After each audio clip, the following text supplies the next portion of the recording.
এ মামা আসো, এই বেলটা ফাটাই আমরা। ঠিক আছে, এটা দেখো তোমার মাথার সাইজের বেল।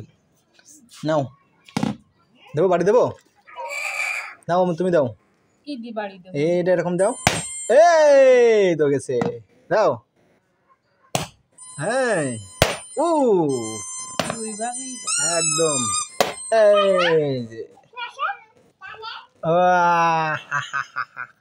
খাটি, ওই যে ওই যে ওই যে। ও মাশাল্লাহ, একদম গাছের খাঁটি বেল। বেলের শরবত হবে আজকে বাসায়। বাহ, হেভি লাগবে মামা, হেভি লাগবে বেলের শরবত, তাই না?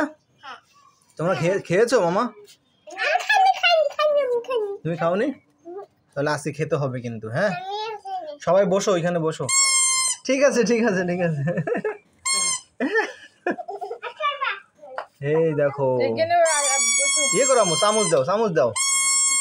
হ্যাঁ হ্যাঁ, এই যে এখন ঠিক আছে। এই বিসি, কোনো বিসি ফেলবা না। হ্যাঁ, এটা তো ইসে দিতে হতো, তোমার ব্লেন্ডারে দিতে হতো, বুঝছো আম্মু? না এর বিসি ফেলার দরকার হয় না তো, বিসি সহ খেতে হবে।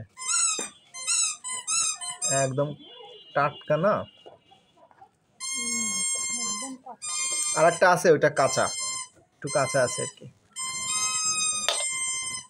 এইটা আমি তো, এটা ভেঙে খেতে হবে। মিষ্টি না, বিশাল মিষ্টি, ব্যাপক মিষ্টি এটা।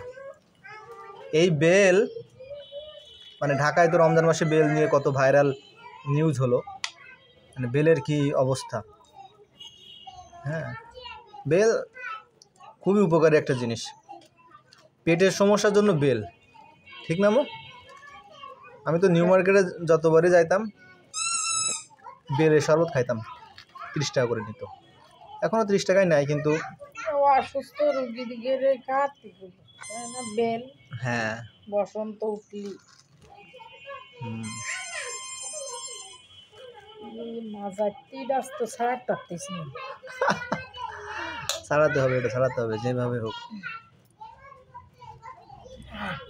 হ্যাঁ, সাইড দিয়ে ছাড়াবে কিন্তু ওই যে উঠে যাচ্ছে। ওটা ভেঙে ফেলবো আমরা, মানে এরকম করে কেটে নাও। হ্যাঁ, যতটুকু পারো নিয়ে নাও, তারপর ওটা ভেঙে ফেলবো, এটা ভেঙে খাবো। এইটা মাশাআল্লাহ।